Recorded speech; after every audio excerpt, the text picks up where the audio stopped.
মিষ্টি বুড়ি প্রতিদিন বিকাল হলেই মাঠে বেরিয়ে পড়ে বেরু করতে। দেখুন একাই বেরিয়ে পড়েছে, নিজে নিজে হাঁটতে শুরু করেছে। হাঁটতে হাঁটতে দেখুন এক জায়গায় দাঁড়িয়ে পড়েছে, নিজের হাতের চুড়িগুলো খুলছে।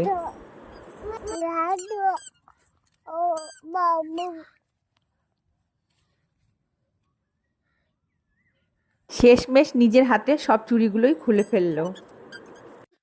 এবার হাঁটতে হাঁটতে কষ্ট হয়ে গেছে, তাই বাবার কোলে উঠে পড়েছে।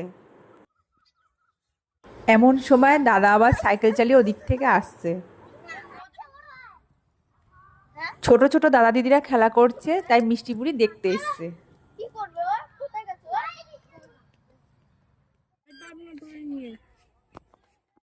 খেলা দেখে মিষ্টি বুড়ি শেষমেশ দাদার সাইকেলে উঠে পড়লো বাড়ি যাওয়ার জন্যে।